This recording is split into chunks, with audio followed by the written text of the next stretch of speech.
You're listening to Living Podcariously, bringing you real men's perspectives, unfiltered, unapologetic, and uncensored.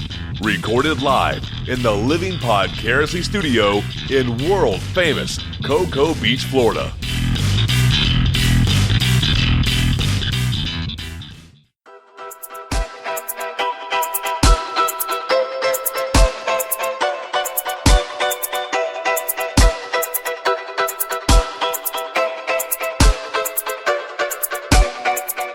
Welcome to episode 3 of Living Podcariously. I am one of your hosts. My name is Adam, and to my right, comfortably on the couch, my name is Tach. How you doing, Tach? Good, how are you? Crowded studio this week. No, I'm just kidding. It's just me and you again. Yeah, buddy. Kind of nice that way, though. Yeah, I like it. Be honest, it's not nice. We don't have to talk over each other. We don't have to fight for airtime. Definitely not. I really kind of miss all the extra people, but it's okay. Yeah. You hear that, Ron? You hear that, Scarlett? Hey, before we get started on anything else, did you do a Tinder date? No, I didn't. Oh, I'm pretty brokemon right now, man. I don't have any money at all. It's sad. I mean, condoms are only like $3 for a pack or something. They're not that bad. Yeah, but you gotta, don't I gotta take her out to dinner or something? Wine and dine? Yeah, don't I gotta do wine and dine 69er? I mean, kind of, not necessarily, sure. Walk in the park. I mean, man, you can do any of that stuff. Be honest with you, I haven't even talked to anybody on any of those apps since we were last in here. Well, hey, dude, I understand. I went through that for, I don't know, a year, I guess. I was on and off apps and websites and all that shit, but all right. Well, cool. We got a full show for you this week. Indeed. We're going to hit a lot of topics. I wanted to touch base on one thing before we get going. We had mentioned, I don't remember if it was before or after our reboot, but we mentioned the show was going to head out to the Seafood and Music Fest out at Port Canaveral, and we were going to go check out the Supervillains in concert out there. Now, technically, they were the opener for Dirty Heads, which is a bigger band, but personally, I'm more of a Supervillains fan than the Dirty Heads, and as money would have it, I couldn't afford the tickets, and then lo and behold, my girl surprised me with a pair of tickets. Oh, that's cool. Out to see the concert. So yeah, that was really cool. I really was depressed because I wasn't thinking I was going to be able to go, and then last minute she pops up with a couple of tickets. I thought that was pretty cool. Nice. But yeah, man, went out there. Fuck, the seafood was expensive as fuck. Imagine that. A crab cake, and I mean, don't get me wrong, it was good, and I understand the whole point of that. It's like fair food. I mean, you're going to spend a lot of money for, same type of stuff you could cook at home for, $1 compared to $10 out there. But a jumbo crab cake, which is probably the size of a big ass burger, maybe a little bigger and thicker than a burger. You had a Krabby Patty? I had a Krabby Patty. That with some fries cost, I think it was like $11 or something, or $12. It was ridiculously expensive. But hey, it's all right. It's all good. The concert was fucking awesome. I got a contact high just from standing in the crowd. I mean, there was more pot in that crowd than, Jesus, I don't even know what to compare it to, than Colorado, it seemed like, but it was nuts everywhere around. This was a group of like, I don't know, maybe 10, like teenage to early 20 kids that were standing next to us. And I kind of looked like a narc. So they turned to Andrea, my girlfriend, and said, "Hey, is it okay if we light up right here? Is that all right?" She's like, "We don't fucking care. You're at a concert. It's what happens. Just do it." Right. So all these kids are passing around one joint amongst them. Oh, jeez. But hey, it was all right. It's all good. It was kind of interesting. They had the crowd separated into 3 sections. You had your VIP, which was right up front at the stage, and then gated off to the left of that was the pit access, which was a bigger section that was opened up for less expensive than VIP, but more expensive than general admission. Yeah. And then further back was the general admission, is where we were. We were like, I don't know, maybe 100 feet from the stage. Yeah. Granted, we could still hear the concert and see the musicians and everything, but dude, we were back a pretty good fucking distance. Didn't bother me. I still rocked out with my cock out. Just saying. I enjoyed it. You pulled your cock out? Yeah, what can I say? Yeah. It's how I roll. Did your girl hit that joint? I cannot comment on the likelihood of marijuana consumption. No, I didn't. Let's just put it that way. Well, I was doing a reference to your penis. Yeah, it was a short joint though. It's a stubby. She needed roach clips to handle it.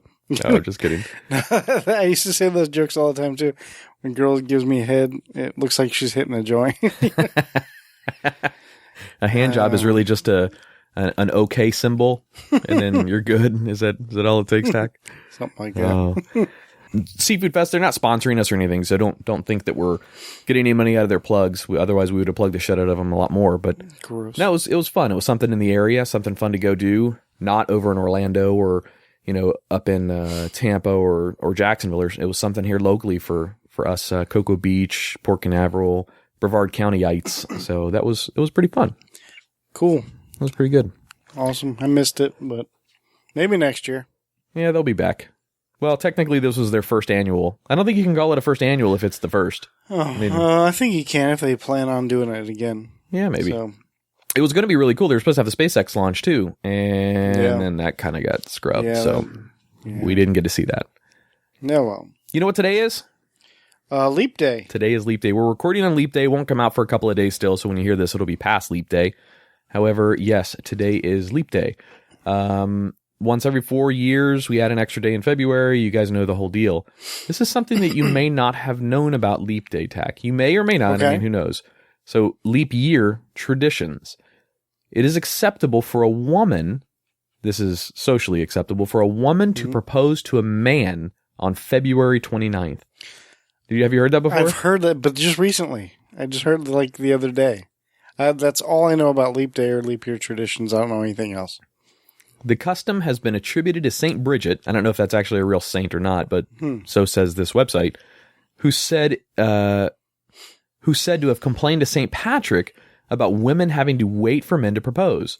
So in the misogynistic approach, Saint Patrick said, okay, I'll allow you 1 day to propose to a man. It's every 4 years, and that's on February 29th. So, yep, today, ladies, is your day to propose to your man. Otherwise, forget it. Wait for him to buy that ring and hand it over. Yeah. Or they can just surprise maybe a friend. What time is it? You still have time, Tach. It's still another, you still got another 4 hours. Yeah, I got 4 hours, so fingers crossed. Yep. Maybe that's where Andrea's not here right now. Maybe that's where she's out shopping for a ring for me or something. Oh, maybe. Who knows? Or actually, she's proposing to somebody else. Oh, well, that could be too. Yeah. That would suck. Yeah. Just saying. Actually, I have friends of the show over in Orlando. Go to UCF. The girl proposed to the guy. It's our friends Kat and Nate. Kat actually put pictures up on Facebook where she got down on one knee and proposed to him. Unique. I've heard that it could be what's the word I'm looking for? Odd, peculiar. No, kind of sexy, but demasculating. Emasculating. Yeah, emasculating. Emasculating for the man, I've heard. It depends on the guy. I mean, depends on the guy and the comfortability of the guy. I don't know. I would be okay with it. I'd take a lot of the stress off of my shoulders, but it's, I don't know. I can see where somebody that's not very confident in themselves would be emasculated by that too. Yeah. But that's a whole nother level of, I don't know. Does the girl ask the guy's parents for permission? I doubt it. That may be emasculating. Is it a diamond is it a solitaire diamond that she proposes with? I mean, guys don't have engagement rings, so. Do you ever watch Adam Ruins Everything? Not me, but the Adam Ruins Everything on TV. Yeah, the guy Adam Conover from College Humor. Have you ever seen College Humor on YouTube before? I think so. Not enough to know who you're talking about. One of the hosts, Adam Conover, now hosts a show called Adam Ruins Everything, and he actually debunks all of these, things in the public that we take for granted or we don't know about or whatever. He actually did an entire show on the wedding ring and how the proposal system even works. And the entire process behind the getting down on one knee, asking for permission, and the wedding ring itself to make sure that it's a diamond, a solitaire diamond of some sort, was all created by the De Beers Company. This is the people who own 99% of all the world's diamonds and have most of them locked away to maintain the value of the diamond. If they released all of their diamonds, according to him, if they released all of their diamonds, the diamond price would drop through the floor. It'd be like $10 for a full carat diamond. It'd be nothing because they own that many diamonds and have them locked away. It's crazy. But yeah, that's Adam. I don't know why were we going on that subject? Proposals and yeah. And, and Leap Day and Leap Day. Leap years in history. During leap years, see if you know any. Do you know anything that happened in leap year in history? No, I think a movie came out last leap year, didn't it? Maybe. I don't necessarily have this. Right. Gold was discovered in California on leap year or leap day in 1848. So that's an interesting one. Let's see. George Armstrong Custer, General Custer, fought the Battle of Little Bighorn, 1876. And these are the two more poignant ones to point out. 1912, this happened. Let's see if you remember what happened in 1912. We kind of talked about it last week a little bit. Did we? Yeah, because I didn't know what year this particular thing occurred. And I was all over the place. 1940s, 1800s. Right. I remember having a conversation like that, but I don't remember what it was. Damn it. Paint me like one of your French girls, Jack. yeah, the Titanic. Titanic sank on this day in 1912. And the most poignant one is Benjamin Franklin proved that lightning is electricity. 1752. All of these things happened on leap day in the past. That's crazy. Yeah, interesting, isn't it? Yeah. Or boring. I mean, one of the two. Oh, one more thing. February 29th, 1940, Hattie McDaniel became the first black woman ever to do this. See if you can get this one. Oh, there's no clue. I thought there was going to be a clue. Oh, no. 1940, first black woman to do... It has to do with entertainment. 1940, February 29th, 1940. This is still during some serious racist times in America, but not that today is perfect by any stretch of the imagination. No, this is before the Civil Rights Movement, so she was the first to hold the high C longer than a minute and a half. I don't know. Nope. Relevant with last weekend. This actually relevant with yesterday. Yesterday. Mm-hmm. Seafood Festival. Perfect. No, she was the first black woman, according to this, to win an Oscar. Academy Awards. I was actually thinking something like that too, but that's cool. And nice little segue into the Academy Awards. Indeed. Did you watch them? I don't have cable, so I didn't. I want to. I love the Oscars. I was dying to watch it, but yeah, I watched the entire thing from beginning to end. Mostly because Andrea wanted to see it, and I don't really care to watch it, but I mean, I find it interesting. If there's nothing else on to watch, I'll watch it. Yeah, I remember why I don't like watching the Oscars. God damn, it was fucking boring. What? How can it be? Jesus I've never been Christ. bored during the Oscars. Well, the problem with me is maybe I don't watch enough movies, or I don't care enough about other types of cinema. I don't know half the movies that they were talking about, especially the lower level movies. I don't get a chance to go out to the movies very often, so yeah, I knew usually at Oscars I've never seen them, or or maybe I've only seen one or something like that. I did watch Chris Rock's monologue in the beginning, so yeah, it was pretty funny. This year was very heated with black African American males or females not being nominated for certain types of roles. Right. Lead actor, I don't know if it was lead actor and lead actress both, but definitely not lead actor. Yeah, there were no African American guys or women nominated. Right. And I get it. I understand the protest, but I mean, it's not the People's Choice. It's the SAGs the Screen Actors Guild. Academy. It's the Academy who nominates. It's different right? people. It's different people. There's random people that are part of the Academy. I don't know for exactly who is on the Academy, but it could be people like Steven Spielberg may be part of the Academy, or it could be a bunch of like old women and old men that just sit around and used to do something, and who knows. I don't know who all is a part of the Academy. Correct me if I'm wrong, but I think she came out and actually spoke last night. But I think the president of the Academy is an African American woman. I think. And I don't know. I'm not a buff on the Academy Awards, but I'm pretty sure. But yeah. So long story short, boring as hell, with the exception of the last, I don't know, maybe 20 minutes of the Oscars. That's when it was pretty fun to watch. That's when you had your, obviously top picture or best movie or whatever the fuck it's called. Right. Top actress and actor for lead male and lead female. And Chris actually said it best. He goes, "Why do we have to have?" Yeah, is that her? Wait, what's her name? Yeah, she's the president of the Academy, president of the Oscars.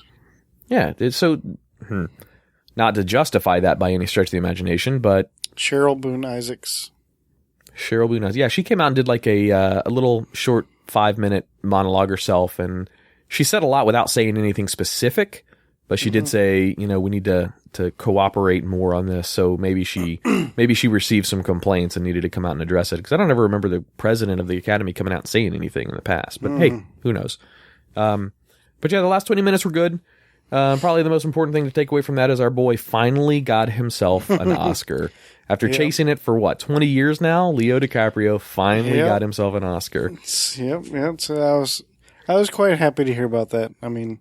Yeah, he's well-deserved, long overdue, to be honest. I mean, think of some of the roles that he's been in over the past 20 years and has not received an Oscar nod. He's been nominated, but never got the Oscar. Right. I think he's been nominated like 6 times, I think. Have you ever heard of a movie called Room? Room? Yeah. No. Yeah, that took Best Show. Or Best Picture, or Best whatever. Picture? I'm pretty sure it was Room. Yeah, it was... Maybe the reason I don't like any of these or didn't know any of these is that most of these are serious dramas and very fucking depressing. Like no one's going to want to watch a movie about a woman trapped in a basement that has a kid in a basement and is held hostage or captive her entire life. Is that Panic Room? And then comes out. You would think. But I mean, hey, I'm sure that the acting was good. I'm sure the cinematography was wonderful, but man, I don't want to watch a depressing or sad movie. I want to. And sci-fis never get the love that they're supposed to receive in an Oscars award, ever. If you ever watch any of them in the past, sci-fi gets very few. I think the only sci-fi that got anything this year was, I almost said Eon Flux, not Eon Flux, Ex Machinima, what is it called? Ex Machina. Ex Machina, yeah. That one received something, I think on sound or editing or something. Star Wars won anything? Star Wars was nominated for, I don't know, probably a half dozen and got nothing. Not a goddamn thing. Nuts, yeah. man. Tell me about it. Spielberg got something in another category for another movie altogether, which was a drama, but he didn't get anything for Star Wars. Star Wars nominated. You're talking about George Lucas now. George Lucas is Star Wars. Oh, that's right. Extras. Well, technically it's Disney now. So. I think John, Eric, and Jimmy are going to smack me over the podcast for that, huh? No, not necessarily, because Steven Spielberg still does own some of the rights to Star Wars. But yeah. So you're not wrong there. Brush my shoulder off a little bit. Yeah. But I mean, it kind of sucks because like the original Star Wars, I don't know if you know, won like Best Picture back in like 76. It won like a bunch of awards. Empire Strikes Back also, I don't think it won Best Picture, but it won a shitload of Oscars that year too.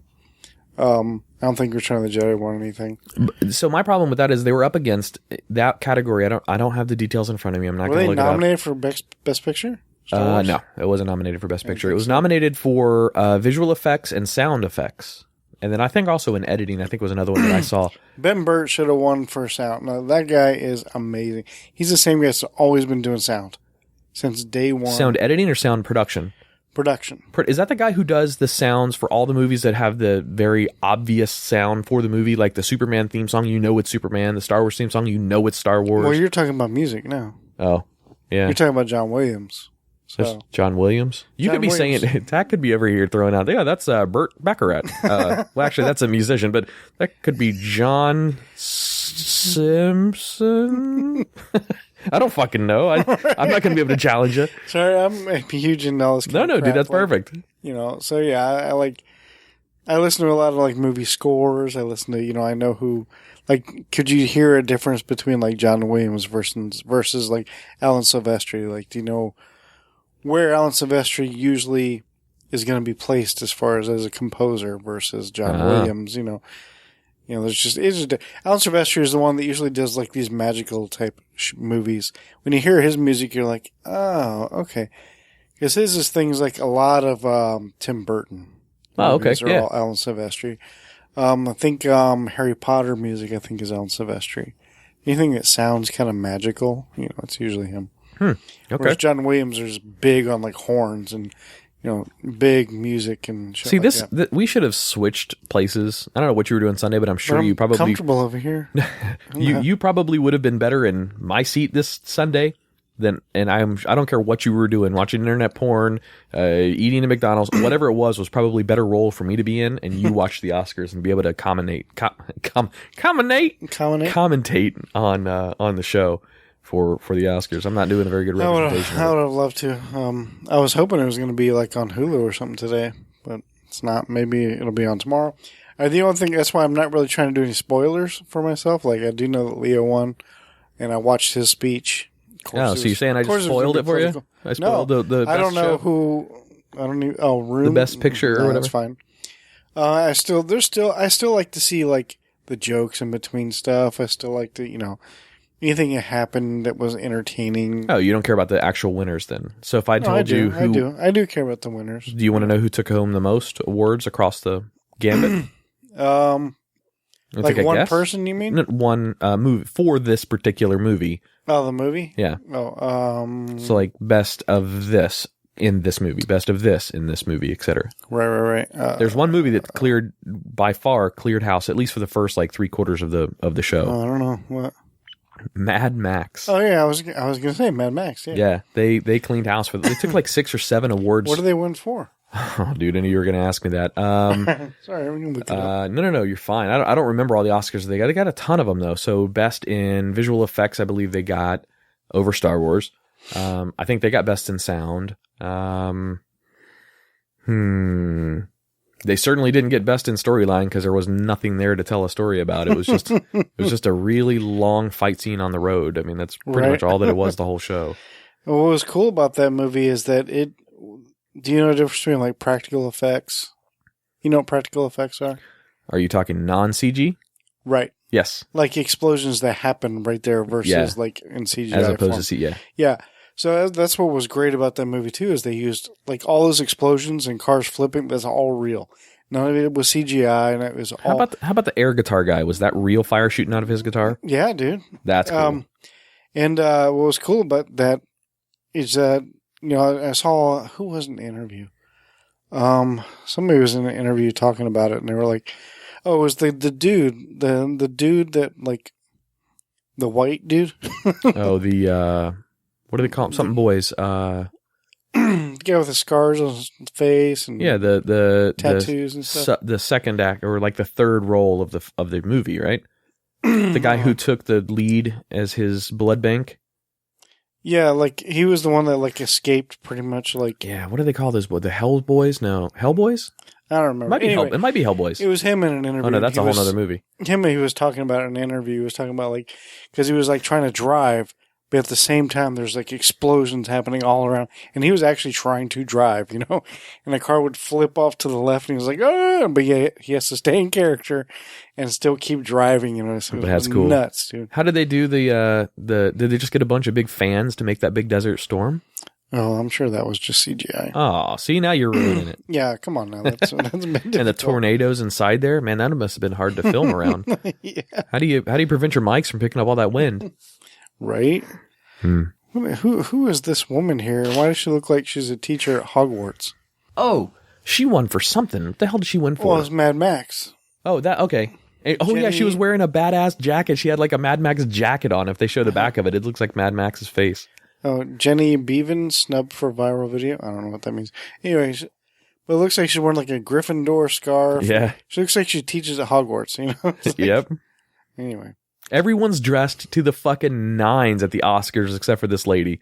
She's got and not making fun of her by any stretch of the imagination, but okay, maybe a little. She's got a poodle hairdo and a like bejeweled jacket with the Mad Max logo on the back of it. It's quite funny. That's cool. I'm trying to see all the awards that it won. I was trying to find the list. What awards did Mad Max win at the Oscars? What awards did Mad Max win at the Oscars? Looking for movie theaters nearby. I don't believe Mad Max Fury Road has won any awards. What the fuck? Siri? Like, did you not watch the Oscars last night? I can't answer that. Oh, shut up. Oh, I found it. Okay. So, one for film editing, costume design, makeup, sound editing, sound mixing, production design. I was wondering about the sound editing. Like, how do you win that? Like, how do they know? Yeah, how do you? If you're a good editor, they shouldn't know you edited it. Edited. Well, I mean, it's like, well, let me hear what you didn't use, and they'll be like, I see why you took that out. Yeah, good job. That's a good question. It's like, I can see how you can win for editing, like film editing, because you know can see how great. What you just gave me a good idea. Maybe we should do a Living Podcariously Awards for other podcasts, like podcasts that we listen to. Yeah. And I'm listening. And we listen to the podcasts. Yeah. And then we give them the awards. What would we call our awards, by the way? So the Academy Awards has the Oscars.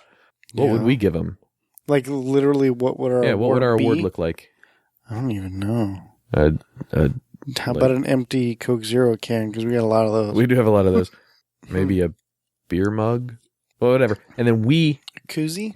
award those other shows. Oh, no. Now we're just kind of sounding like every other fucking podcast award group that's out there. Okay, scratch that idea. We don't want to do other that. podcast award groups are there? Stitcher, for example. Stitcher has their annual award ceremonies. I'm not familiar with any of these podcast award stuff, so I Yeah, don't know. you know Stitcher, though. Yeah. Yeah, Stitcher we're does on a- Stitcher. Stitcher does an annual awards gala out in Vegas, and last year they had a wrestler host it. It was a fucking train wreck. It was horrible. I bet. Yeah, not any good. And it's always the top dogs that win. So we're not going to do an award show then? I don't know. You want to? We can do an award show. We can have a goofball awards. I mean, we don't necessarily have to do anything special. We could listen to all Joe Pardo stuff, all of Anthony Hayes stuff. We could pull down, our boys from Taint Funny stuff. You couldn't be a judge for that, though. No. No, I listen to a ton of different podcasts. We have to think about categories, and then, okay, let's say that we had our awards night, first annual. The first annual, inaugural, but continually annually. What?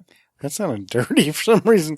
So what would we do? We'd be like, would they know ahead of time? And so we'd have them Skype in or call in for their acceptance speech. Yeah, can we play them out of music every time? So as they start, and I'd like to think that start playing them out immediately. Your time's up. Sorry. I don't know. Let's think about that. That'd be kind of fun to do. That would be really It'd be fun. a lot to of do. work on our part, and we have to. Yeah, that would be a lot of We'd work. have to buy the awards, and my buddy has a 3D printer now, though. Yeah. Well, what is the award? I don't know. What do we give him? Can we just give him a koozie or something? Yeah, that sounds good. Koozie it is. All right, we're going to take a break. We'll be back in just a minute. Check out one of our sponsors. I think first up is Last Drop Vape this week. Last Drop Vape's a local business and friend of ours, and Tach is vaping on mic. A little bit of strawberry cream up in studio. By the way, when you guys aren't listening, well, let me rephrase that. When you're on break and you've got like a 45-second commercial, we're vaping the shit out of the studio, going to get another beer, doing all that stuff. So your commercial break might only be 45 seconds.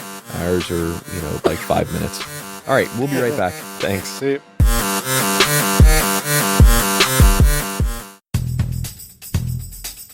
Check out our new sponsor, Last Drop Vape. They make a premium e-liquid line that is simply fantastic. I vape a lot and use Last Drop Vape's blueberry and strawberry cream. They also have a chocolate that is spot on. All of Last Drop Vape's premium e-liquids are proudly made in the USA. Their e-juice is bottled in a clean, certified, laboratory using 100% FDA-compliant machinery, meeting AEMSA standards and future FDA regulations. Visit them at lastdropvape.com or on Facebook at facebook.com/lastdropvape. If you are interested in becoming a distributor, you can contact them at their website under the wholesaler section.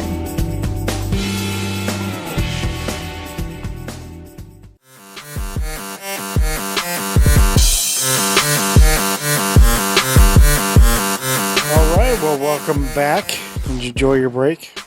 I enjoyed my break. Oh, yeah. Nice. So, if you're just joining us, no, nobody's ever just joining us. How do they join us mid-show after a break? They got to be really precise.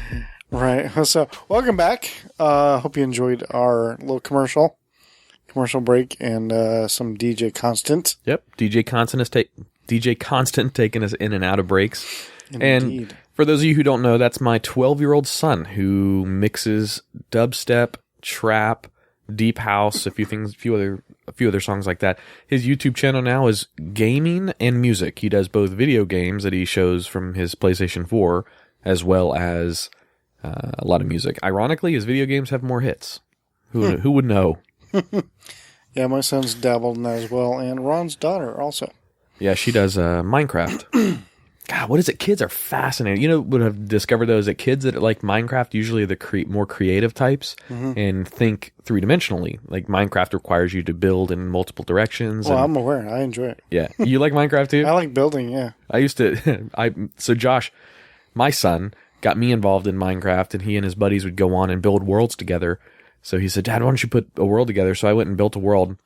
Now, I built a world like I wanted to build a world in Minecraft. I built a full castle with a fucking dungeon and a little spire that goes down to a lake below. It was on the edge of a cliff. I built big things coming up and big bridges and all this shit. And so they invited me into their world, and I go and I see their cool little houses. Don't get me wrong, they're really cool things that they built. Right. They did some lighting effects and stuff that I thought were pretty cool, but you know, it was like let's say your character's 6 foot tall. It was a 7 foot ceiling, so I mean, you were walking in like claustrophobic. They come in mine, they're like, "Oh my god, look what you built!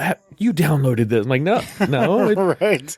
I went into same way with mine, too. unlimited mode where you could use as much of anything. Well, you just in creative mode is all it is. Oh yeah, I don't know the technical terms. I don't play survival. I don't play survival mode. I just play creative, where you have unlimited everything, and it's good times. Good times. All right, so What do you got for us, Tach? All right, let's see here. My list of topics. Going to be tough to beat the first African American woman receiving an Oscar, isn't it? That was actually fascinating. Along with, I had no idea that the president of the Academy was also a black woman too. Yep. But let's see. Let's get. No, they didn't show her from behind. What? You said bud. I'm just saying. Do you want to start off with comedy, or do you want to get a little serious? Let's go comedy, because we started serious in the a little bit serious in that last bit with regards to the Academy Awards. So let's go some comedy. All right, comedy. Knock knock. No, I'm just kidding. Go ahead. Yeah. All right, so I have something from alternate.org. Okay. This is 17 strange facts about penises. Sweet. Yeah. Like 17 strange penises or 17 strange facts about penises? Now, I only previewed this a little bit, and after I got first few, I was like, I'm taking this. All right. Because it talks about, not like strange facts about your penis or my penis. It's just about interesting facts about certain penises out there. For instance, number 1 is Napoleon's penis. Ah, okay. Okay. Apparently, Napoleon Bonaparte? that's that the Napoleon? one. That Okay. guy. I am Napoleon. I can finally use my French accent. Yeah. Not Napoleon Dynamite, but yeah. Napoleon Lucky. Okay, so apparently with Napoleon, when he died, his doctor cut off his penis during the autopsy. Fucking doctor.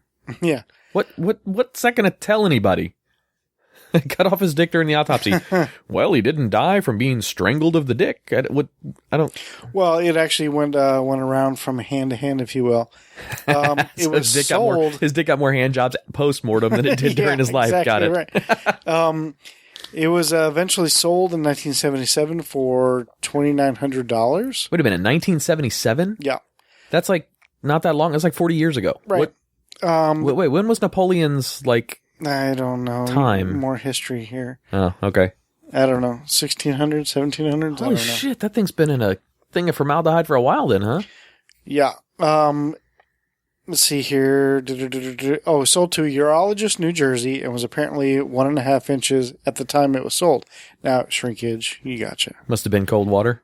Cold formaldehyde. But during the interim period, people had much to say about it because it was ill-preserved. Okay. Ill-preserved. Ill-preserved. The penis was allegedly compared to a piece of leather, a shriveled eel, and to beef jerky. Yeah, that sounds about right. That's what I look like in the mirror and coming out of the shower. And it was actually on public display in Manhattan in 1927, Time magazine remarked that it looked like a, quote, maltreated strip of buckskin shoelace. Damn. God damn. Poor guy. Just let him die gracefully at this point. Rest in peace doesn't mean chop your dick off and make fun of it for 400 years or however long it's been. Holy shit. Like, most guys are embarrassed because somebody goes, oh, and make fun of your dick, whatever, a dick joke here and there. This went on for a few hundred years. No shit. Like, good lord. Now, I understand. What if you took a selfie with Napoleon's dick in a jar? Would that be inappropriate to put on Facebook? Or? I don't know, but I think you just name my 90s band. Dick in a jar? Or no, Napoleon? Selfie? Selfie with Napoleon's dick? Something like, there's a name in there somewhere. I gotta find it. Napoleon dick. I don't know. I'll figure it out. Okay, moving on. I don't know how to say this word. It's, I guess, Candiru. Candiru. Yeah, that sounds about right. Candiru. Okay. Well, it says, here we are. We'll figure out what the word means. Okay. Men everywhere meet your worst enemy. Candiru. It's a type of catfish found in South America, so we're safe. Okay. Wait a minute. I lived in South America for a year. Hang on. Okay, well, specifically in the Amazon River. All right. I was never bathing in the Amazon. Oh, that's good. Okay. I did preview this, so All right. It's typically less than an inch long, scaleless, translucent, and looks similar to an eel. Okay? It's a little eel. Yeah, and they have this mean little habit of swimming up the urethra of men's penises. Oh! The first documented incident of this was in, once again, 1977. Ironic year. Yeah. And oddly, on Leap Day. No, I'm just kidding. What happens this famous is, thing in leap year.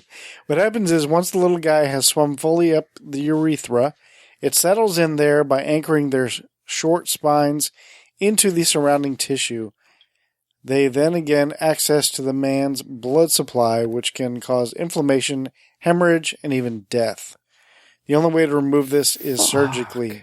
Fuck that. Yeah, that's not a good Maybe day. that's why Napoleon's dick had to get cut off. They were checking to see if he had Candiru or whatever it was. Yeah, maybe. Oh my God. Now, this is as far as I previewed this How does it get in list. there? Do you have to just swimming in the river and just Yeah, it find just your dick? swims up your How does dick it swim hole. up your dick and not your ass? How does it know?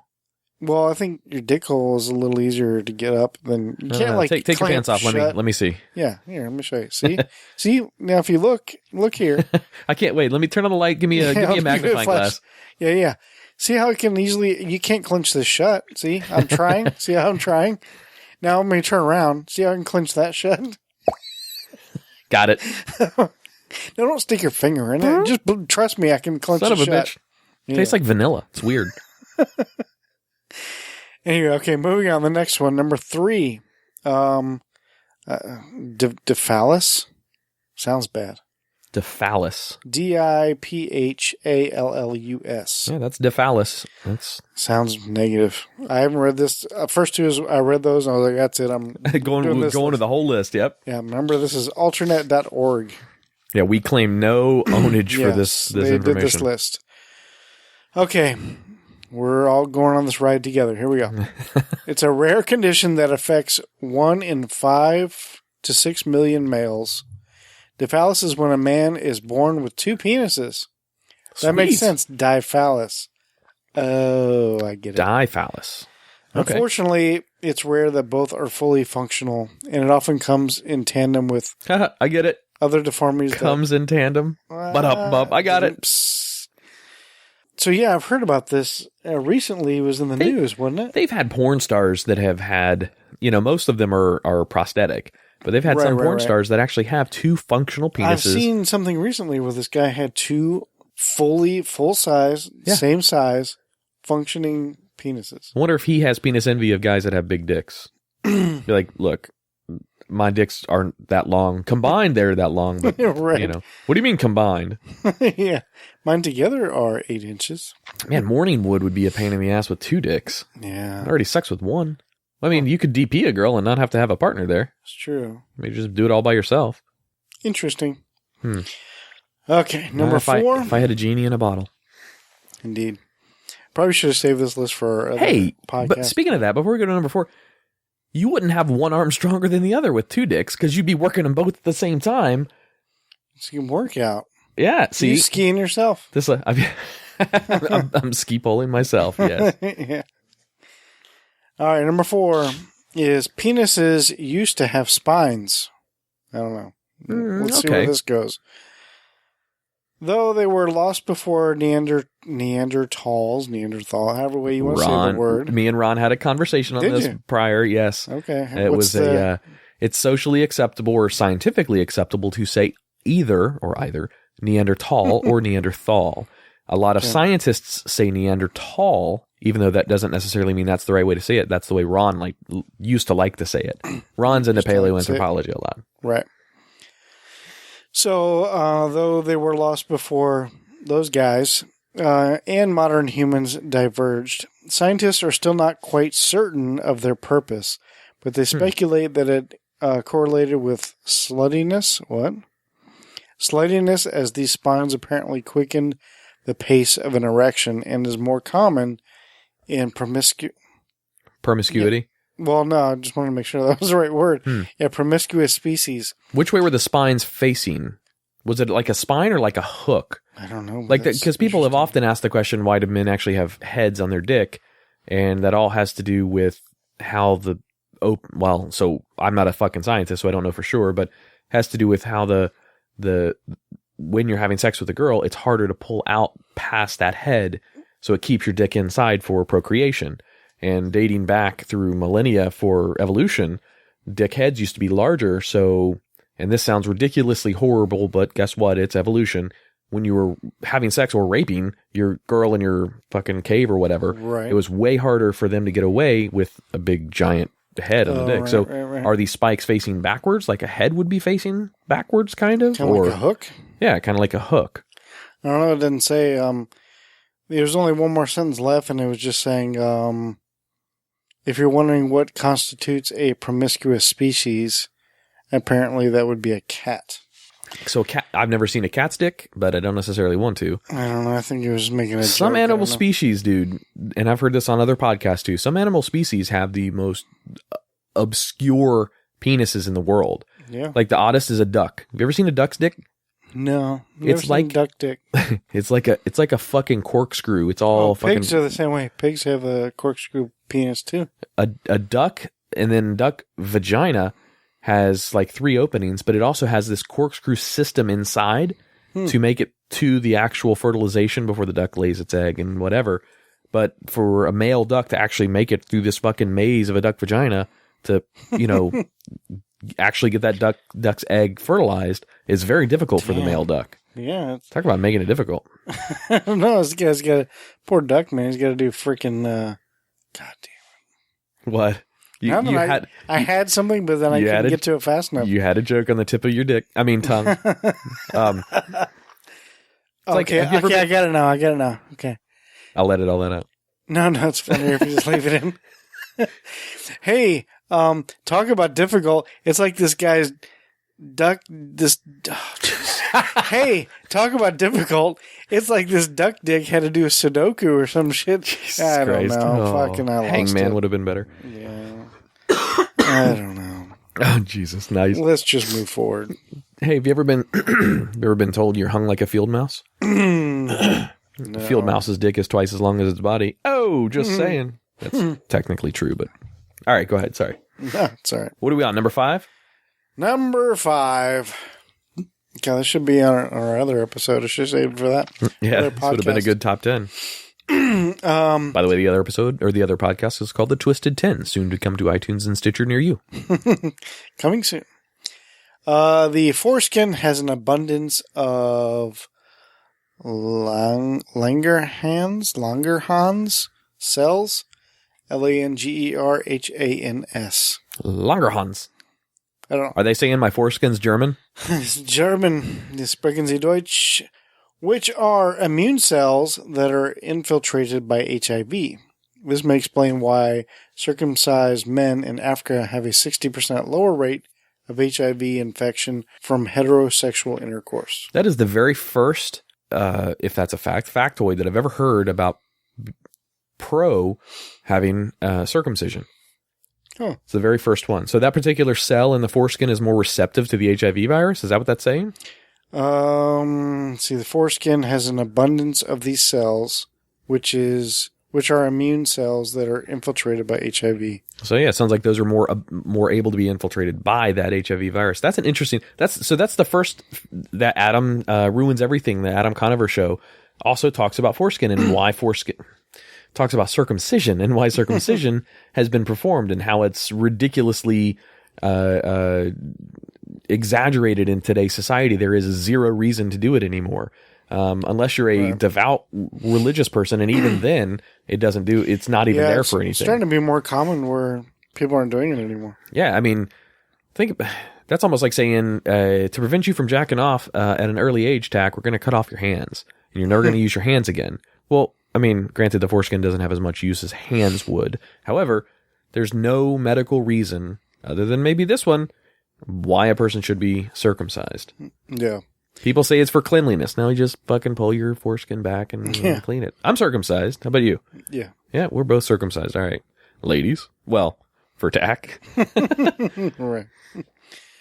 Okay, moving on. Number 6. A lot of these, the next few look pretty quick. So, number 6, fetuses can have erections, which I didn't know that because my mother told me that I was born with an erection. With a boner? Really?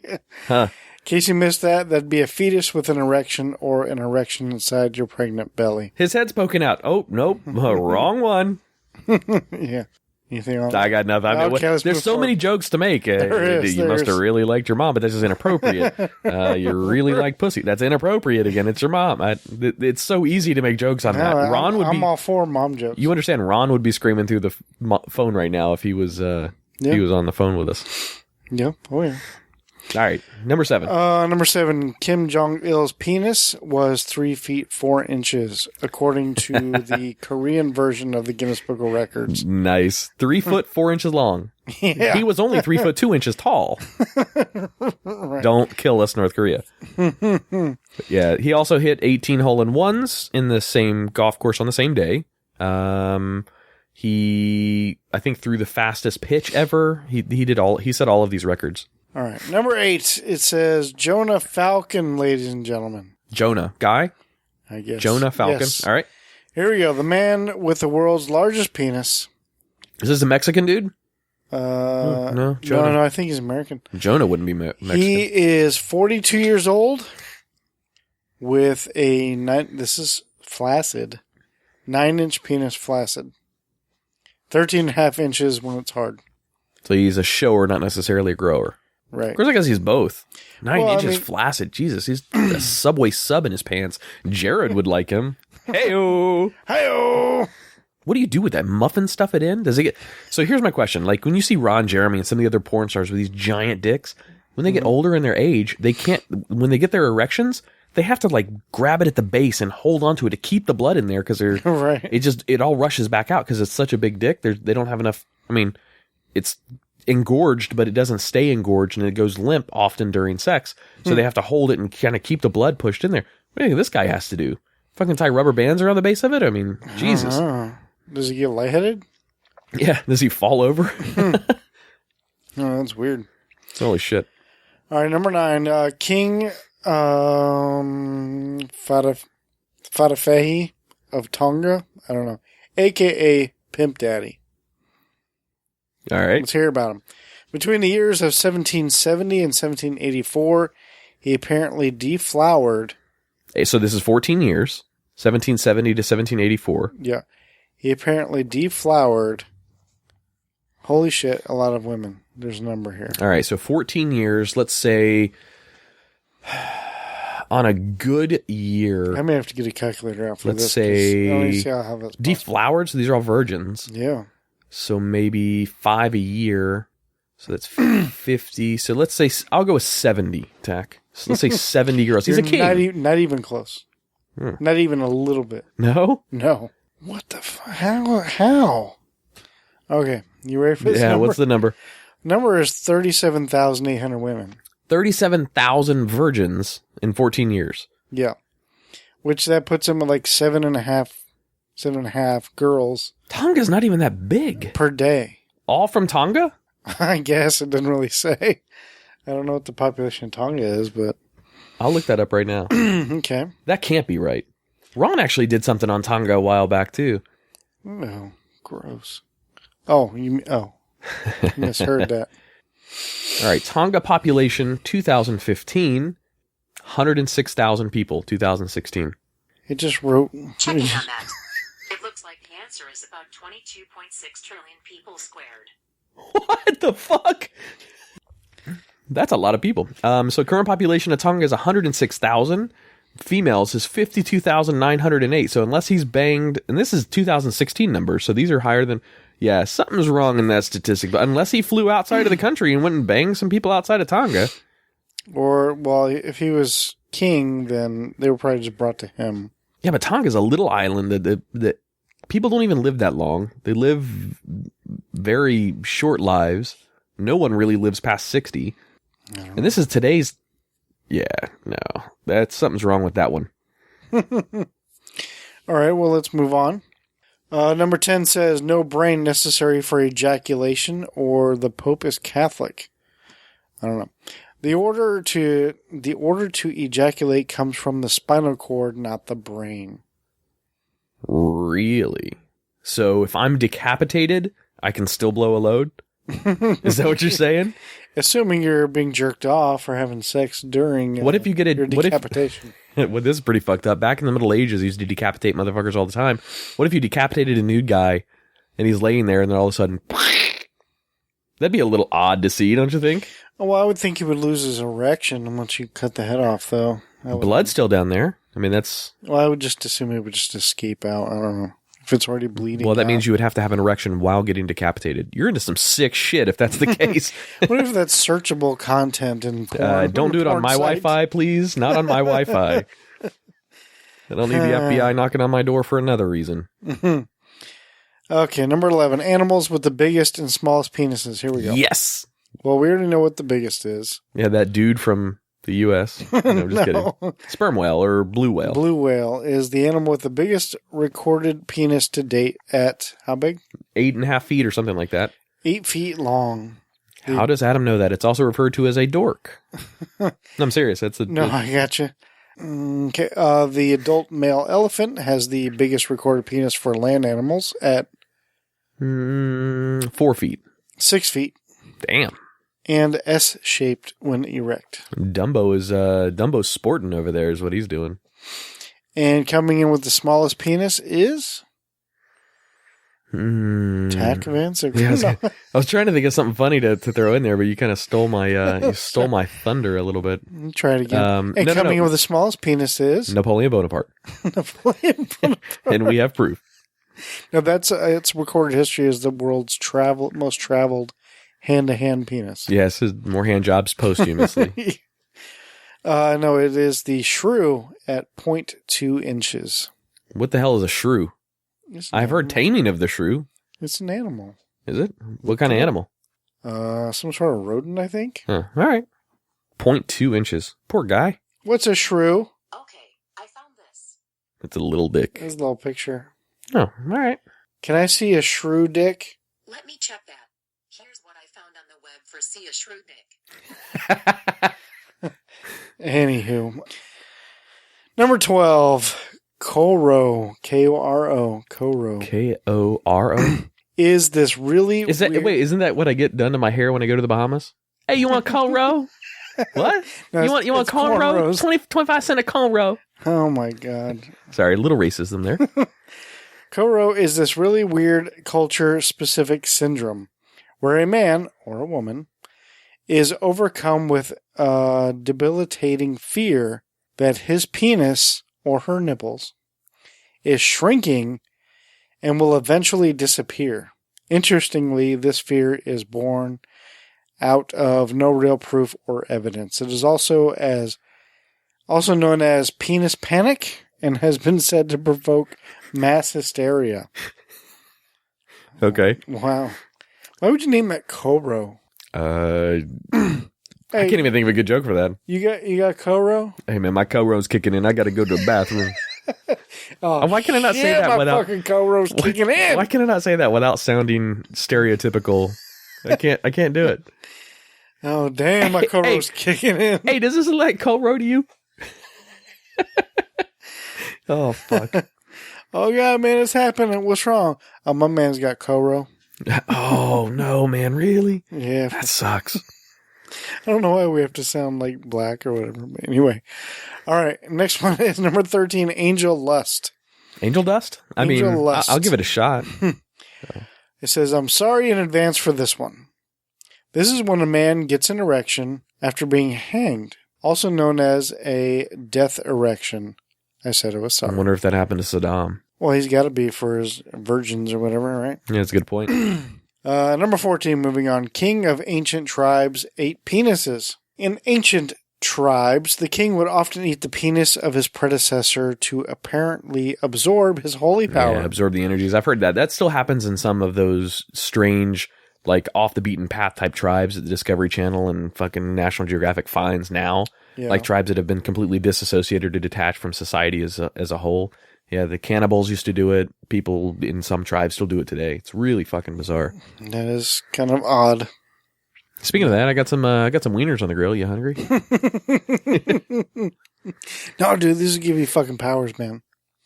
I wonder if it's like Highlander. So you break it down to the last two guys. One guy cuts off the other guy's dick and I have the power. Well, that's almost like Grayskull and He-Man. I don't think that would work. I have power. Shaved guardians in Muslim empires.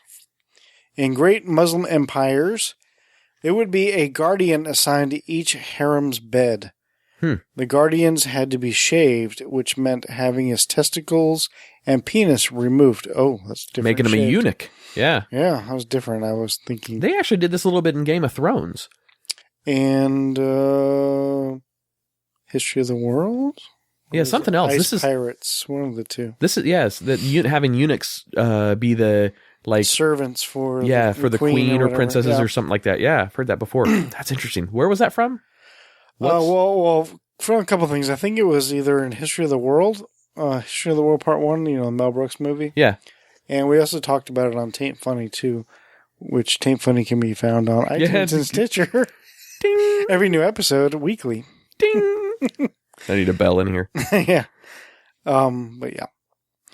We only got two more.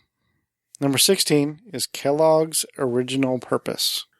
The cereal company? Yeah. I don't know. Let's see where this takes us. All right. Ready for this journey? I don't know if I want to go down that. I like my Frosted Flakes, fucker. Don't fuck that up. Kellogg's Corn Flakes and Graham Crackers. Is this like Co-Rose again? Were originally invented to suppress masturbation. Really? Inventors Sylvester Graham and John Kellogg believed that problem of masturbating could be fixed by keeping body heat out of the penis, which they attributed to food intake. So the fatter you get, the less body heat gets into your dick? I don't know. And body heat doesn't make me want to jerk off. Looking at naked pictures online makes me want to jerk off. Yeah, well, back then they didn't have naked pictures online. Yeah. They used to get their porn like everybody else, find it in the woods. Sears catalog. Find it in the woods. Did you ever find your first porn in the woods? No, Like I didn't find it in the Playboy? woods. I had my first one given to me in the woods in a tree fort in North Carolina. Creepy. Well, a buddy of mine. Oh, okay. He brought it to me. Then he wanted to touch my dick. I don't know what that was all about, but... Well, it was kind of funny because, like, me and Jimmy, when we were kids, we found, like, a Playboy in the woods, right? Okay, so we're thinking, wow, what a cool... But then you start hearing stories of every dude finding Playboys in the woods. And that makes me wonder, like first of all... Is there a secret society of guys who hide Playboys in the woods? Well, first of all, who's leaving Playboys in the woods? Well, wait a minute. Let's qualify this a little bit. You and Jimmy found this when you guys were a little bit younger, so like, what, 30, 31? When were you guys in the woods together finding Playboys? Just kidding. What do you mean? So, yeah, but like, it's crazy that like as kids in the 80s, we found Playboy, turns out lots of kids in the 80s found Playboys in woods, but like who is leaving them there? Like, dude, you don't question when money gets left under your pillow from the tooth fairy. You just go with it. All right. This is the Playboy fairy. You just go with it. I shouldn't be agnostic, I guess. Nice. All right. And drum roll for the last one. For the last one, number 17, semen can cure depression. Ladies, listen up. Tach, you've been sad lately, buddy. I'm just saying. Apparently, semen contains chemicals that elevate mood, increase affection, induce sleep. Well, that's true. And contain at least 3 antidepressants. Really? Antidepressants in penises, or in semen. It also contains cortisol, which is known to increase affection, as well as estrone, which elevates mood. Oxytocin? Oxytocin, yeah, it's another mood. Which also elevates mood. Thyrotropin, releasing hormones. God damn. Which is another antidepressant. Melatonin, which is a sleep aid. And serotonin, which is a well-known antidepressant neurotransmitter. Wow. Hear that, ladies? So if you're ever feeling down, suck a dick. Yeah. Swallow a hot load and you'll be feeling better in no time. Hi there, Susie. Ambiguous name. Hi there, Susie. What seems to be bothering you today? Well, Professor, I see my moods are down. I'm kind of depressed. I've got the cure for you. Come on over here. Zip. Yeah, I want you to swallow 2 loads and call me in the morning. All right. All right, so that was 17 strange facts that you probably didn't know about penises, which I learned something today, that's for sure. Yeah, hell yeah. Good factoids, Tach. That was good. And I have to give that to alternet.org. So what is it? Alter? ALTER? ALTERNET.org. All right, cool. Check that list out if you're interested. All right, and we're going to take another break, listen to a little bit of DJ Constant with some Rave in a Box, and we'll be right back.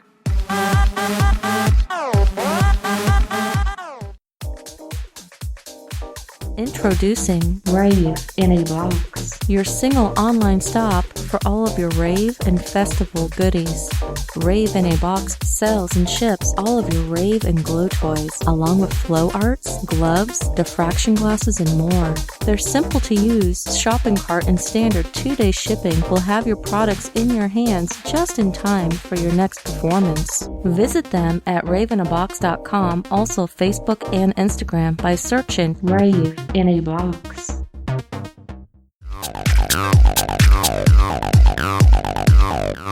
All right, now more about co-rows in this topic.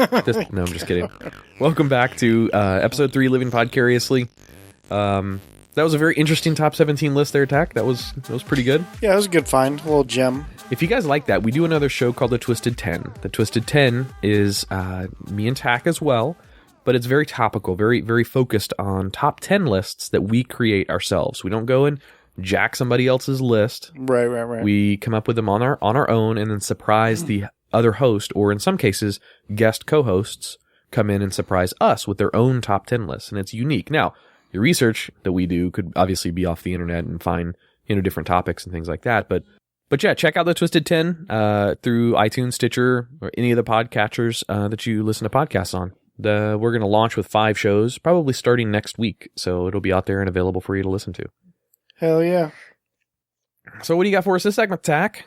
Well, a couple things, really. First of all, upon my research for topics to discuss, I somehow came across, have you heard of this? Stop me if you've heard of it. Or if you've even been to one, then we got a whole episode that we're going to talk. But have you ever heard of these men's cuddle parties? Like men hugging each other and holding each other? Yeah. Bathhouses of, back in the Roman times. Other than that, no. Now, it's not a sexual thing. This is for heterosexual men.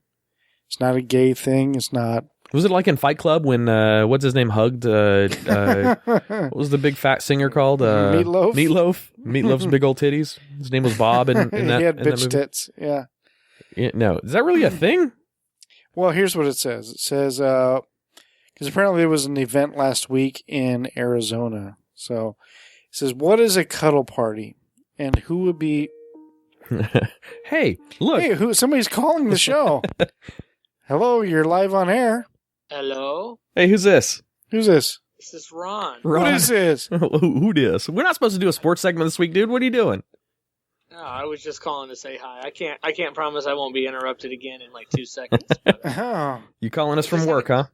I just had a customer complain pretty much that my cashier was doing too good of a job. So I'll take that complaint. Cashier was doing too good of a job? Yeah, because he kept trying to sell the membership program, and he wouldn't take no for an answer. That's cool. I love it. I'll take it. Hey, Ron, have you ever been to a cuddle party? No, I have a feeling this is one of the things you were talking about. What is a cuddle party? Well, that's what I was just discussing right when you called. Well, apparently there's what's called a men's cuddle party. And it's not sexual in any way. It's all for heterosexual men. It may not be sexual, but it sounds very gay. Either way. Okay, well, gay. It says cuddle party is a short workshop in non-sexual touch, boundaries, and communication, followed by a couple of hours to put what you've learned into practice by enjoying and exploring touch. Think hugs, foot rubs, back rubs, spooning, and just general non-sexual snuggling. Sound like your cup of tea there, Ron? If Ryan Reynolds is there, I'm in. We were talking about that last week when we reviewed a little bit of Deadpool. I heard last week's show. Did you? Were we spot on when we said you would have loved that because you got to see his schlong in that movie? Yes, exactly. Have you seen it yet?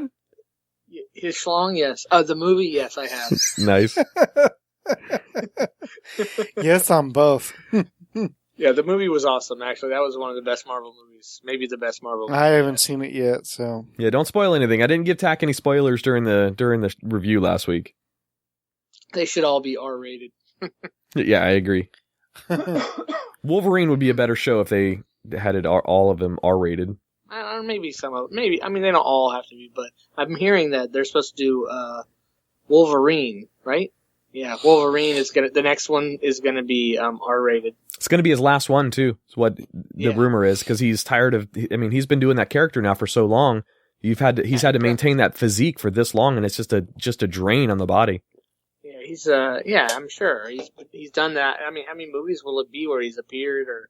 Yeah, had either his own movie. I mean, it must be 7? I mean, Tach maintains the same physique. How hard is it to maintain that physique?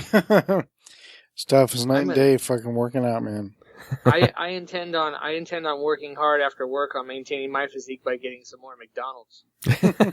Are you fucking starving? Is that a shameless plug on Living Podcariously, Ron? Is that what you're doing?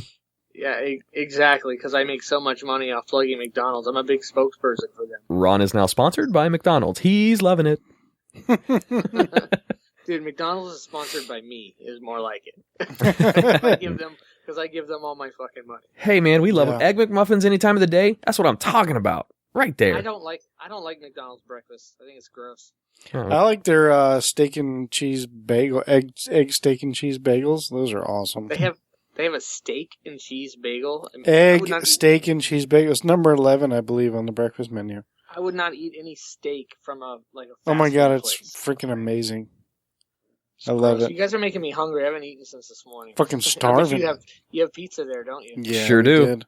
Bastards. I hate you. You don't miss doing the podcast with us. You just miss the pizzas. That's what you miss. You know, love us for our pizza. I miss doing the podcast, but more than the podcast, I miss the pizza quite a bit. Yes. Yeah, no doubt. When you see me, you know I'm a guy who if he hasn't had pizza for a while, he misses it. Hey, by the way, tell by looking at me. Did you see the picture I threw up on Taint Funny's on Taint Funny's Facebook page?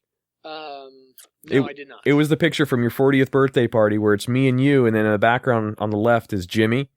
And I don't know if you remember seeing that photo, but Jimmy didn't know he was in the photo, and he was squinting because of the bright flash. And it looks like he's taking a shit, or a bitter beer face, or somebody farted, or it's just a funny picture. You need to go take a look at it. I will take a look at it, I promise. I was hoping he wasn't going to get mad, but I guess he's got a good sense of humor. Yes, for sure. For show. Cool. So what's new, man? What's going on in the sports world? I know you don't necessarily have a top sports update. How about the Golden Nuggets or whatever that basketball team is that was like undefeated? The Golden Nuggets. Well, I don't know anything about the Golden Nuggets, but the Golden Arches, I'll be driving through there tonight about 10:30. A quarter pounder with cheese. Can you tell I'm hungry? Actually, the Golden Nugget, that's a great casino in Vegas. I've been there. Okay, so remember last week I talked about the Combine, how they, all the with all the players. Oh, I think I know where the story is going. College kids. So remember I talked about how that was going to happen? Yeah. Yeah. Okay, so that happened. There, that's all I have to report. Well, no, wait. What about the one? So I saw this all over Facebook. The guy who fell. I know who you're talking about. All right, go ahead. The runner who fell on his butt and his junk popped out of his, not on his butt. He fell while he was running and his junk popped out of his pants. Yeah. What? I bet everybody's going to try to do that now. He's probably drafted number 1 now. Dude, he had just some dog balls hanging there too. When he kind of lifted up and he went to grab them, you just saw these dog balls just hanging there. So his balls fell out or his dick and balls fell out? His dick and balls both just... How? How does that happen? Was it like biker shorts and they ripped or something? I'm not exactly sure. They didn't give us like a close-up. It wasn't porno. It was What? the combine. Ron is all about seeing some junk. He wanted to see Ryan Reynolds' junk. He wanted to see this guy's junk in the combine. Well, I'm kind of curious about this I combine junk. I was watching the combine. Actually, I wasn't, but I saw a clip and his junk was there. It was pretty awesome. It was a special moment. It was beautiful. So I got into a big Twitter fight today with one of the Miami Dolphins players' wives. Is that again? Is that the same wife? Yes, the same. I'm not familiar with the Yes. story at all. What's going on? Fill us in a little bit. Well, Brent Grimes, he's one of the players for the Dolphins. Actually, one of the better players for the Dolphins. His wife is a lunatic. She's just a nutcase. And I said something that I mentioned her in a tweet she didn't like, so she started going off on me, which was great. I loved it. We went back and forth for a good hour. I got like 20 followers out of it. I love it. Every time she does that, she just helps me. Hey, any That's press is cool. good press sometimes on stuff like that. I agree.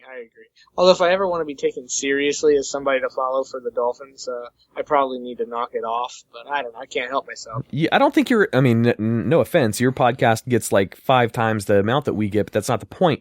You at this stage in the game, just that recognition is more important than holding the ethical boundary of not arguing with the Dolphins' wife. I mean, I would agree. She said something to me. She was like, "F you, blah blah blah. You're a loser. damn. Ass, old ass man." She said, and then she said, "I swear to you," she said, "Can I stick my finger in your ass?" I swear What? to you, What? she said.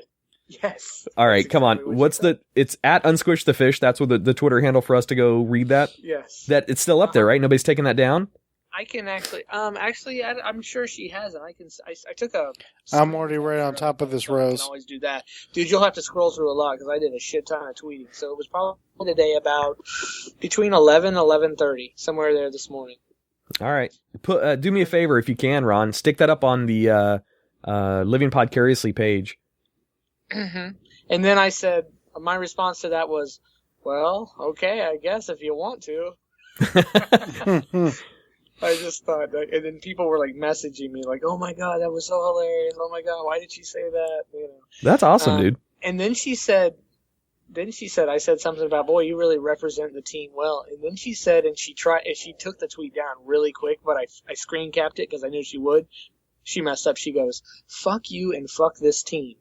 Now this is the team that her husband plays for. What's her name? We're kind of starting to think that maybe she already knows and he already knows that they're going to be moving on, that he may be cut this offseason here in the next week or two, but I don't know that to be. Yeah, but if he's one of the better players, why would he get cut? Because he's very expensive and we're very tight to the cap. Gotcha. That makes sense. Not to get into a bunch of sports. Well, dude, with whatever team he goes to, then just stay on Twitter and blow him up on that other team so his wife gives you some arguments. I know, yeah. And the funny part is she doesn't block me. That's what cracks me up. That's Twitter gold, man. Yeah, she doesn't block me. I don't know why. Like, I would have blocked me a long time ago. I'm annoying as shit. So, question for you. I mean, you're a Dolphins fan. Why are you pissing off a wife? What are you saying that's pissing off a player's wife? She hates the Dolphins. She hates our quarterback. She hates this. She hates that. She thinks she's just trash, dude. Like, nobody likes her. She talks crap about the team. She's not a good person, brother. So it's not like I do this with everybody. So she's the one that's anti-Dolphins, not. Yes, Gotcha. Trust me. Most Dolphins fans can't stand her. Huh. She just causes problems. She actually causes problems. She got arrested and fired from her job after one of the games midway through the season last year. Well, that doesn't necessarily have anything to do with the Dolphins. What did she do? She was trying to get into an area that she didn't belong, and the cops told her not to, and she pretty much told the cops F you. So then she got into a fight with the cops, got arrested for felony battery on a police officer. Did she work for the Dolphins? No. She's just a wife. No, trust me, she did not work for the Dolphins. Interesting. Okay. Yeah, that happened last year. I can put that picture on there too. Hell yeah, put them up there. Hey, is this Miko Grimes? Yes. Yeah, I can see this. Starting to get into this. Reading the conversation now. How's work going, Ron? Jesus, you scared me. It's work, brother. It's work. Yeah. Like all of them, it's a job. But hey, guys, I'd love to talk longer, but I do have to go. I got to count drawers. One, Well, two. There's two drawers. There's two in this room. Actually, I'm not wearing any, so there's one in this room. Oh, man, pizza, and you're not wearing pants? You miss it, don't you? Just say it. You miss it. I miss it. You guys just aren't fair. All right, man. I'll talk to you guys later. Nice hearing from you, Ron. We're still going to play your sports intro for that. Did you listen to the last one? Did you like it? Yeah, you just played just my intro for my show. Well, we did that, and we also added a little bit of commentary before it. Yes, that I heard the commentary. Yes, All I right. did. Yeah, it was cool. Worked for me, man. Cool. All right, brother. All right, dog. I'll talk to See you. ya. Nice talking to you. Bye. All right, Bye. bye. All right, so that was our boy Ron. That was kind of our sports segment for this week. Not too bad. Not very sporty, which is the way I like it. We heard about a guy's schlong falling out, a Twitter fight between a Miami Exactly Dolphins the way wife. I like it. I'm just kidding. Yeah, if you want to follow Ron, follow him at Unsquish the Fish on Twitter. And I kind of peeked a little bit of that conversation between him and Miko Grimes. Holy crap, man. Yeah, Go and check that out, guys. that chick's nuts. Yeah. All right, it may be time for us to do our Guyry. segment of the week, the Guyry. The guy is peeking into our guyry. Peek into the Guyry. Ladies, listen up. Peering into the inner thoughts and expressions of men.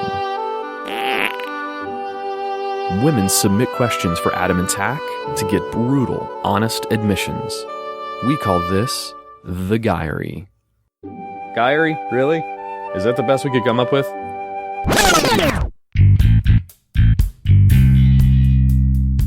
All right, so as always, these are questions submitted by women for us to talk about and commentate on. And it's where essentially we're going to give our honest opinions on the answers for these questions. So this week the questions aren't too terribly difficult. One of them I think we're going to have a very different answer on. Okay. But that's all right. That's honesty and diversity amongst men. Right.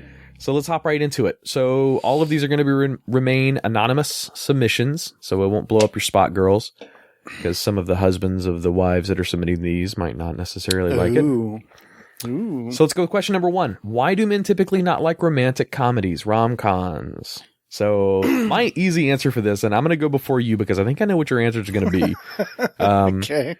Typically, it's the same cookie-cutter story over and over and over. So about the most interesting romantic comedy I think I've ever seen was, what was one Will Smith was in? The Hutch? Hutch. I said Stitch. No. Hutch. Yeah. Hutch? Where he was the love guru guy. Yeah. Is that that one? Hooked Yeah. up with Kevin James. Yeah, that was okay. That was some pretty good comedy in there, and Yeah. the slapstick comedy of him being allergic to shellfish and blowing up and all that stuff. Oh, yeah, that was pretty yeah. good. But usually, man, it's the same kind of shit over and over and over, and it just doesn't interest me. I will watch it, but it will not be my go-to kind of movie to go actually see. Yeah, rom-coms are not something I'm going to actually go out of my way to see in the theaters. So what's your take on it? It's pretty much what you think. Well, I like comedies in general. That's my go-to Sure. genre. I like comedies and dramas, and romantic comedies or rom-coms, if you will. They're okay. They're good. I like a lot of them. A lot of the comedies you see nowadays are rom-coms. I mean, that's just how it is. It's pretty rare to find just a regular comedy without any of that romantic thing behind it that kind of drives the story. Will they or won't they kind of story behind any comedy is always going to be in there. So is the question more geared toward things like Bridget Jones versus Hutch? Yeah, if you're talking like that, for instance, I absolutely saw Hutch, and I didn't see Bridget Jones until a couple of years ago. It's the first time I ever saw it. It's only because this girl I was seeing loved those movies, and I had never seen them. So, have you ever seen How to Lose a Guy in 10 Days? Yeah, that's with the blonde chick. That's the daughter of the one Kate chick. Hudson. Kate Hudson, the daughter of. Help me out here. It's Goldie Hawn. Goldie Hawn. Yes, thank you. Kate Overboard. Hudson and Kate Hudson and Matthew McConaughey. All right. And that movie is fucking hilarious. It's a rom-com, but it's really funny. And I don't know, I may catch slack from that. I don't know. I think it's a fucking hilarious movie. Well, you're more in touch with your effeminate side of being the male out of the show. I would hopefully don't insult you with that, but you have more of that. Because I like comedy? And you like shopping, and you like What makes you think I like shopping? cooking, and you like flowers and stuff, right? Look, I mean, I don't like flowers. oh, that's the limit, huh? That's where you draw the line in the sand. They're okay. Yeah, I've been known to be a little bit, quote, girlier than most men. But there are some girly shit that I have zero interest in. Let's be honest. Do you try your best to match your shoes with your belt? Well, if you have black shoes, you have to have a black belt. Brown shoes, brown belt. You have to. That's just that's like every man should own a suit. If you don't have a suit in your closet, then you're fucking up. Yeah, I got like 6 suits, but That's good. point is somebody else dressed that for me. So Yeah. I've got that and like 4 or 5 go-to shirts and ties. But I mean, if I'm wearing, well, whatever. I think you answered enough for us to know that. I'm not like a fashion. Look at me. I'm wearing fucking so here's a jeans and a t-shirt. Would you That's all consider I wear. yourself more metrosexual?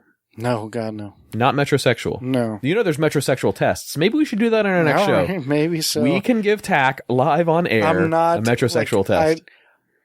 Whatever. That's fine. All right, let's do it. I'll give myself the test before, and I'll have my score. I put would aside. think you were more metrosexual than I am. Really? Yeah, definitely. Oh, maybe we should put a bet on that. All right. All right. Question number 2 from an anonymous listener of the show. How many times do guys masturbate? And not necessarily daily, monthly, weekly, whatever, but how many times do you masturbate? I think this makes a big difference of if you're in a relationship or not. I think that makes a huge difference. Well, okay, I think you're right. It does make a huge difference, but not for the reasons that you're thinking. Okay. Now, obviously, the number is going to be lower. Wait. Your number is going to be lower when you're in a relationship. Yeah, that's only because substantially. that's not because you're in a relationship and you're getting some. It's because you don't have any private time, unless she goes to work. Oh, I see your point. Yeah. But what if masturbation is something that the two of you in that relationship do together?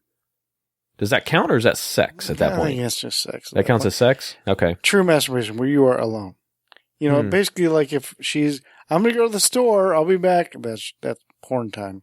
At least that's how it's always been for me. In your past relationships, have you hidden porn from your girls that you were in a relationship with? Hidden porn? Like tried to hide the ability to look at porn? Like if they walked in the room and you were on porn, would you like put it away? Not your dick, but the porn. Well, I've never been walked in on, so I don't know. I mean, anybody I've been with knows that. I'm trying to think. It's been so long since I've been in a real relationship. It's been years. In the last real relationship I was in, we had DVDs. We had DVDs, and it was always in this drawer. It's something that we both watched porn together. So it's not like I had to hide anything. No, I mean maybe search history on my phone, maybe, but I didn't hide it. It's not like I was like, oh God, I hope she doesn't see it. Yeah. I'm very respectful when it comes to phones. That's another topic altogether. Phones are personal and private. See, I'm the exact same way. I won't look in my girl's phone. I won't overlook her shoulder on texts. I won't do any of that. Not because I have something to hide on mine. She's welcome to see anything. It's a very private, personal thing. I want to ask her who she's texting when she's texting. It's not so much that. I don't mind saying who you're talking to, whatever. But I'm not going to ever say, let me see your phone. I want to look through it. Neither will I. Never. Also, one other thing that's a boundary for me, and I know this is off the topic of masturbation. By the way, for me, in a relationship, maybe once a week. Out of a relationship, probably once a day. I mean, that's pretty decent. Yeah, it's pretty. You nailed it pretty much. Nailed it. Another thing is a boundary for me. I will not go in a girl's purse, even if she wants me to get something out of it. That's every dude on the planet.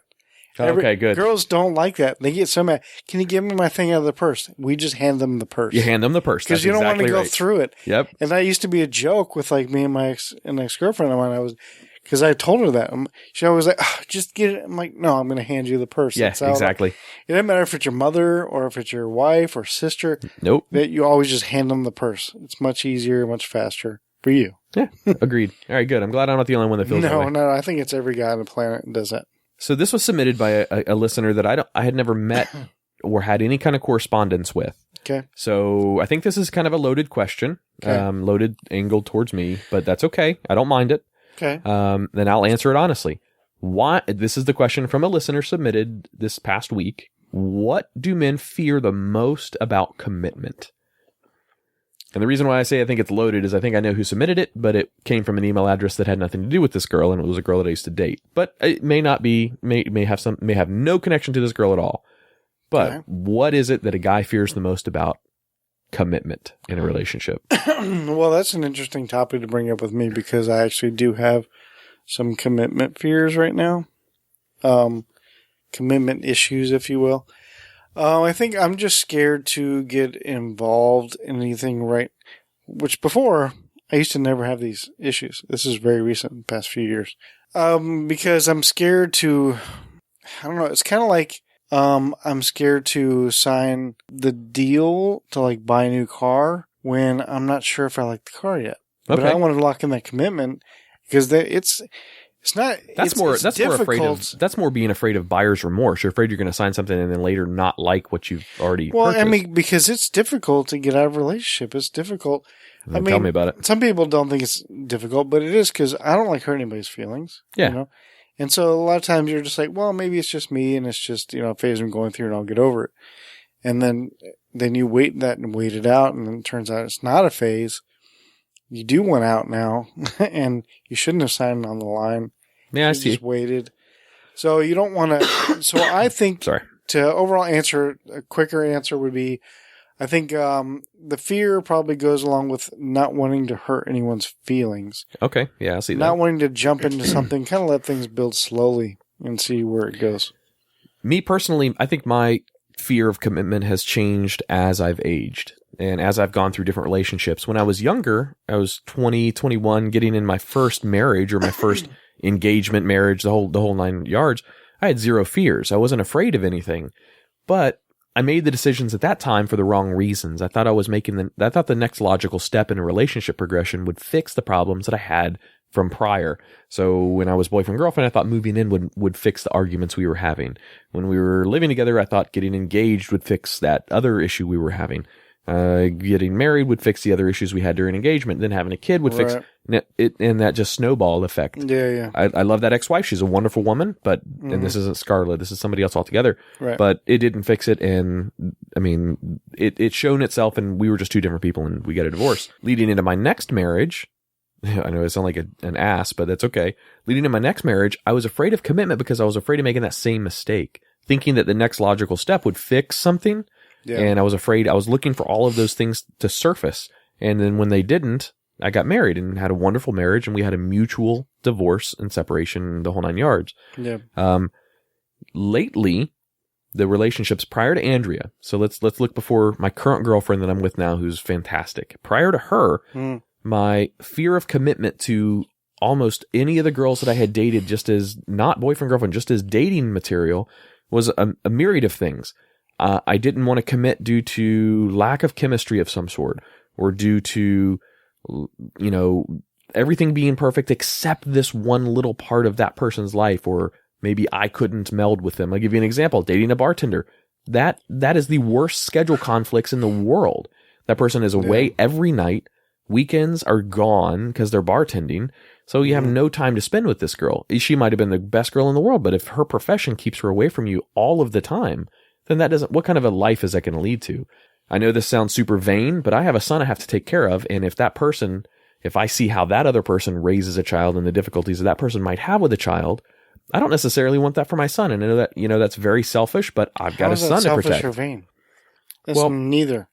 It almost sounds like that I'm judging them for how they're dealing with their life and their situations, but it's really on me. I'm selfish and want a certain lifestyle for my son. Right. So the person that I want to bring into my life, I need to make sure meets all of my standards.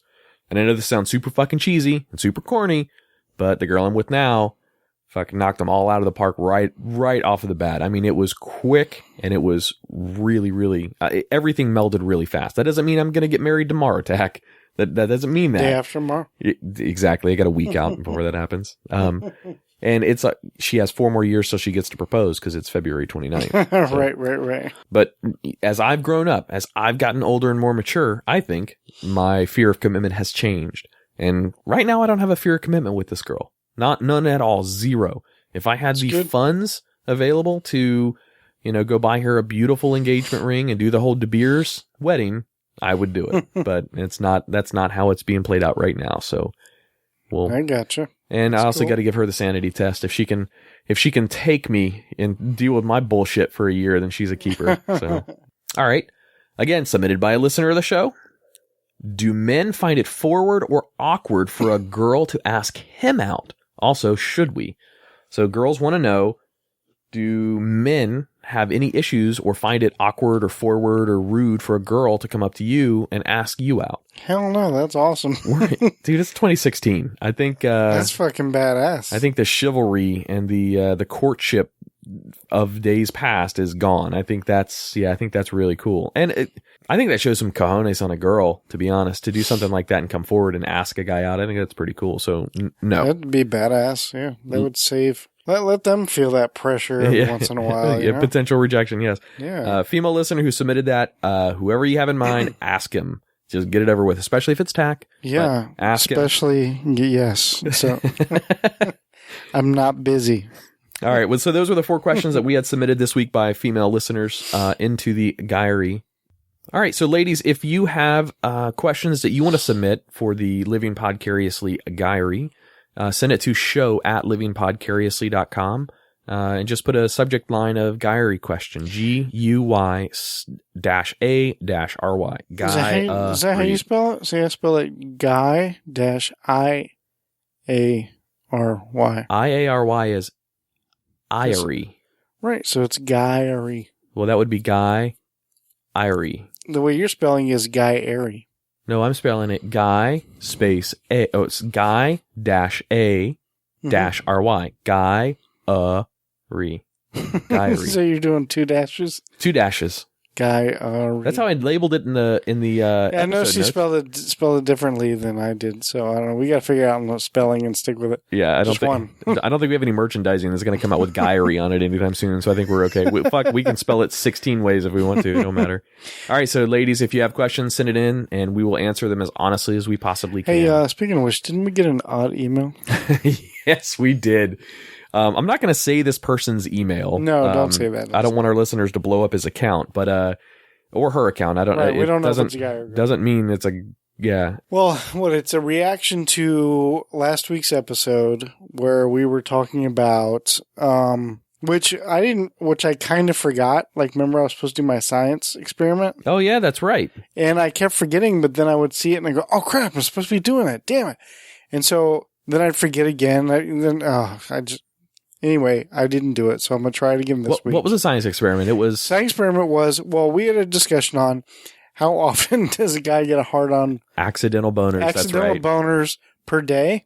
Yeah, per day, per week, whatever. And then I was like, I don't know, like 10, is what I said.